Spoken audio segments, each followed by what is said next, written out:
বন্যা পরিস্থিতির খবর জানাতে চট্টগ্রাম থেকে যুক্ত হচ্ছেন শাহনেওয়াজ রিটন এবং কক্সবাজার থেকে যুক্ত হচ্ছেন FM সুমন। শুরুতেই যাচ্ছি চট্টগ্রামের খবর জানতে সাতকানিয়াতে, সেখানে আছেন শাহনেওয়াজ রিটন। রিটন, আপনার কাছে জানতে চাচ্ছি যে সাতকানিয়ার পরিস্থিতি এখন কেমন, জানাবেন। আপনার এটি প্রতিবেদন দেখছিলাম, যেখানে দেখছিলাম জলবদ্ধতা রয়েছে চারদিকে, তো সেখানকার কি সর্বশেষ পরিস্থিতি রয়েছে, জানাবেন।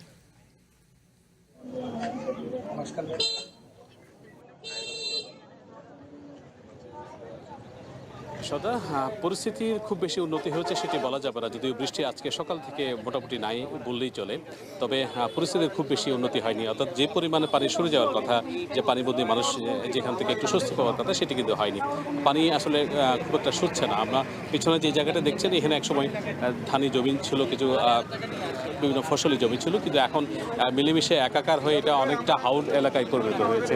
এখানে যে বেশ কিছু গ্রাম বিচ্ছিন্ন হয়ে আছে এবং এখান থেকে যে নৌকা করে মানুষ সেখানে ত্রাণ সামগ্রী নিয়ে যাচ্ছে। মূলত এই জায়গাটি এখন ত্রাণ যারা দিচ্ছেন তাদের একটা পয়েন্ট হিসেবে পরিণত হয়েছে। চারপাশে বিভিন্ন জায়গা থেকে জেলার, শুধুমাত্র চট্টগ্রাম নয়, আমরা নোয়াখালী এবং আশেপাশের এলাকা থেকেও বেশ কিছু দেখছিলাম যে মানুষ এসে এখানে ত্রাণ নিয়ে নৌকাতে উঠছেন এবং সেখানে অন্যান্য যে বিচ্ছিন্ন যে গ্রামগুলো আছে সেখানে সেই গ্রামগুলোতে ত্রাণ বিতরণের জন্য যাচ্ছিলেন। এটা আমরা গতকালকে উল্লেখ করছিলাম যে এখানে উল্লেখযোগ্য সংখ্যক হারে যে ত্রাণ বিতরণের যে তৎপরতা সেটি শুরু হয়নি, বিশেষ করে বেসরকারি পর্যায়ে। সরকারি উদ্যোগ তো শুরু থেকেই ছিল, তাদের সমন্বিত উদ্যোগ। এখানে সরকারের পক্ষ থেকে প্রধানমন্ত্রীর নির্দেশে একজন প্রতিমন্ত্রী, বিদ্যুৎ প্রতিমন্ত্রী, তিনি সার্বক্ষণিক মনিটরিং করছেন। একই সঙ্গে জেলা প্রশাসন, বিভাগীয় প্রশাসন, সেনাবাহিনী, বিজিবি সমন্বিত একটি টিম সরকারি যে উদ্যোগগুলো আছে সেগুলো তদারকি করছেন এবং তারা যে তাদের ত্রাণ তৎপরতাগুলো দিচ্ছেন। এবং 670টি এখানে আশ্রয় কেন্দ্র আছে, সেখানেও প্রায় 22,000 মানুষ আশ্রয় নিয়েছে বলে যে অফিসিয়াল যে তথ্য সেটি আমাদের কাছে আছে। তবে আমরা যে বাস্তব ক্ষেত্রে যেটা দেখছিলাম যে অনেক মানুষ ত্রাণ পাচ্ছে না, বিশেষ করে যারা একটু দুর্গম জায়গায় আছে। এই জায়গাটি একটু দেখাতে চাই। এই জায়গাটিতে মূলত যে মানুষ এসে অন্য জায়গায় যাচ্ছে, এটি অনেকটা খেয়া পারাপারের নতুন একটি ঘাট হিসেবে পরিণত হয়েছে।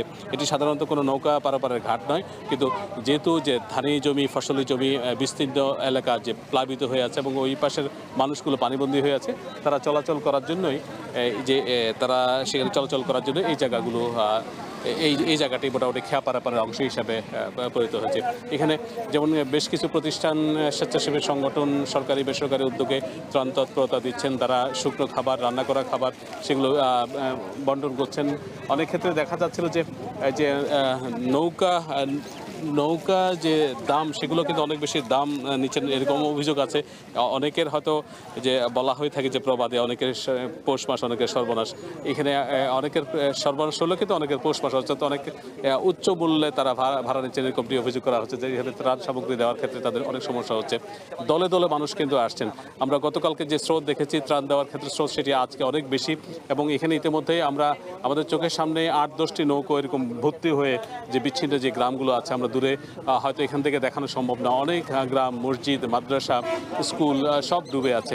অনেক ক্ষেত্রে হয়তো তারা থাকতে পারছে না, এরকম কিছু কিছু জায়গা আছে, কিন্তু অধিকাংশ জায়গার মধ্যে চারপাশে পানিবন্দী মানুষ।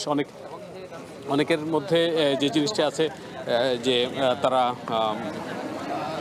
মানে খাবার কেনার সামর্থ্য আছে, কিন্তু যে চুলো নাই অথবা যে তাদের রান্না করার সুযোগ নেই, সেই কারণে রান্না করা খাবারের একটা বড় ধরনের সংকট আছে।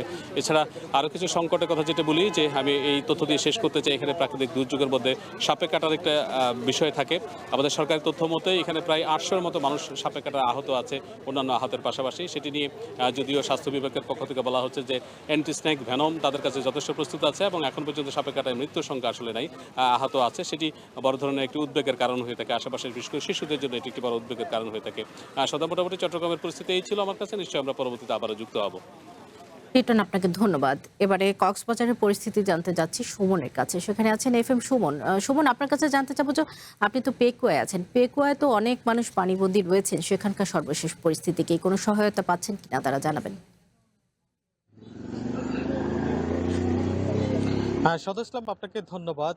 লিটন, যেভাবে জানাচ্ছিলেন সাতকানিয়ার অবস্থা, আমি যদি এই মুহূর্তে পেকুয়ার অবস্থা আপনাকে একটু জানাতে চাই। আপনি নিশ্চয়ই দেখতে পাচ্ছেন যে একটি স্বস্তির খবর, সেটি হচ্ছে কক্সবাজারে বৃষ্টির পানি কমেছে। আমি আছি পেকুয়ায়, বৃষ্টির যে গতি কমেছে সে সঙ্গে আমরা দেখেছি বন্যার পানিও অনেকটা কিছুটা নেমেছে বলতে গেলে। আমরা দেখেছি আজকে সকাল নাগাদ প্রায় 1 থেকে 1.5 ফিট পানি নেমেছে। সে সঙ্গে আমি আরেকটি খবর পেয়েছি, সেটি হচ্ছে মাতামুহুরী নদী, যেটির বাঁধ ভেঙে এই অঞ্চল প্লাবিত হয়, আর সেটির পানি কিন্তু আসলে নিচ দিয়ে প্রবাহিত হচ্ছে। ফলে এক ধরনের বন্যা পরিস্থিতির উন্নতির দিকে যাচ্ছে বলা চলে। এছাড়া যদি ত্রাণ বিতরণের কথা আপনাকে বলি, যে ত্রাণ বিতরণ সরকারিভাবে অব্যাহত রয়েছে। কিছুক্ষণ আগেই আমার সাথে উপজেলা নির্বাহী কর্মকর্তার সঙ্গে কথা হয়েছে। তিনি যেটি বলছেন, ইতিমধ্যে সরকারি এবং বেসরকারিভাবেও দুর্গত এলাকায়, বিশেষ করে পেকুয়া, চকরিয়া, এছাড়া মাতামুহুরী এবং জেলার যেসব নিম্নাঞ্চল প্লাবিত হয়েছে সেখানে আসলে ত্রাণ বিতরণ অব্যাহত রয়েছে। এছাড়া তিনি যেটি বলতে চেয়েছেন যে বেসরকারিভাবে আমরা দেখেছি বিভিন্ন রাজনৈতিক ব্যক্তিবর্গ এগিয়ে এসেছেন, সামাজিক সংগঠন এগিয়ে এসেছেন, বর্ডার গার্ড, বিজিবি, পুলিশ থেকে শুরু করে আমরা দেখছি সরকারি অন্যান্য আইনশৃঙ্খলা বাহিনী তারাও আসলে ত্রাণ বিতরণে যুক্ত হয়েছেন। আমি একটু আগেই দেখেছি, আমি যে জায়গায় দাঁড়িয়ে আছি এটি হচ্ছে কক্সবাজারের পেকুয়া উপজেলার বারোবাকিয়া ইউনিয়ন। এই বারোবাকিয়া ইউনিয়নের সবচেয়ে বেশি ক্ষতিগ্রস্তের তালিকায় থাকতে পারে এরকম বলছে স্থানীয়রা। আমার সঙ্গে এখন রয়েছে উপজেলা বিএনপির সাধারণ সম্পাদক। আমরা দেখেছি একটু আগে তিনি স্বরাষ্ট্রমন্ত্রী সালাউদ্দিন আহমেদের পক্ষে এই অঞ্চলে ত্রাণ বিতরণ করছেন। তিনি আমার সঙ্গে রয়েছেন, আমি একটু তার সঙ্গে যুক্ত হবার চেষ্টা করি। তিনি আমাদের সঙ্গে রয়েছেন সাধারণ সম্পাদক ইকবাল হোসেন। জনাব ইকবাল হোসেন, বলবেন আসলে আপনারা তো রাজনৈতিকভাবেও আমরা দেখছি ত্রাণ বিতরণ শুরু করেছেন, আর ঠিক কত মানুষের কাছে আপনারা পৌঁছানোর চেষ্টা করছেন? আমরা মানুষের দুর্ভোগ দেখেছি আসলে। ধন্যবাদ আপনাকে। সমগ্র দেশবাসীকে আমরা জানাতে চাই, যখন এই মহামারী দুর্যোগ শুরু হয়েছে তখন থেকে ত্রাণ দেওয়া অব্যাহত আছে সরকারিভাবে এবং বেসরকারিভাবে আমাদের রাজনৈতিক দলের তরফ থেকে। উল্লেখ্য যে আজকে আমরা মাননীয় স্বরাষ্ট্রমন্ত্রী জনাব সালাউদ্দিন আহমেদ সাহেবের পক্ষ থেকে পেকুয়ার বারোয়াকিয়া ইউনিয়নে, শুধু একটি ইউনিয়নে 1500 হতদরিদ্র পরিবারকে, বানবাসী মানুষকে আমরা ত্রাণ দিচ্ছি। এই ত্রাণ বন্যা শুরু হওয়ার থেকে শুরু হয়েছে এবং বন্যার শেষ অবধি আমাদের বিএনপি, অঙ্গ সংগঠন, সহযোগী সংগঠন, সুশীল সমাজ, অন্যান্য রাজনৈতিক দলের নেতৃবৃন্দ সরকারি বেসরকারি পর্যায়ে অব্যাহত থাকবে ইনশাল্লাহ। আমরা দেখেছি যে যারা আসলে এখনো পানিবন্দী অবস্থায় আছে, অনেকের কাছে ত্রাণ পৌঁছায়নি, আর সেই বিষয়টা আপনারা কিভাবে দেখছেন? আমরা বিশেষ করে প্রত্যন্ত অঞ্চলে যারা আছে, দুর্গম অঞ্চলে যারা, রিমোট এরিয়া যারা আছে, যারা ত্রাণ নিতে আসতে পারতেছে না বা ত্রাণ কর্মীরাও সেখানে গিয়ে ত্রাণ দিতে পারতেছে না, আমরা তালিকাভুক্ত করে সেই রিমোট এলাকার, দুর্গম এলাকার মা বোনদেরকে, হতদরিদ্রদেরকে আগে প্রায়োরিটি ভিত্তিতে আমরা নৌকা যুগে পায়ে হেঁটে অথবা তাদেরকে এখানে ডাঙ্গায় এনে তাদেরকে আমরা ত্রাণ দেওয়ার চেষ্টা করতেছি। ধন্যবাদ। শুনছিলেন আসলে ইকবাল হোসেন, সাধারণ সম্পাদক পেকুয়া উপজেলা বিএনপি। তিনি যেটি বলছেন যে তারা আসলে দুর্গত মানুষের কাছে পৌঁছাবার চেষ্টা করছেন, রাজনৈতিকভাবে এবং সামাজিকভাবেও তারা আসলে ত্রাণ বিতরণ অব্যাহত রেখেছেন, সেই বিষয়টি তিনি আমাকে জানাচ্ছিলেন। এছাড়া যদি কক্সবাজারের সর্বশেষ পরিস্থিতি আপনাকে বলি, যে বৃষ্টিপাত যেভাবে থেমেছে এটি যদি অব্যাহত থাকে, হয়ত বানের পানি আজকের নাগাদ আরও কমতে পারে, কমলে আসলে বন্যা পরিস্থিতির আরও উন্নতি হবে। এই ছিল শওকত ইসলাম, কক্সবাজার থেকে বন্যা পরিস্থিতির সর্বশেষ।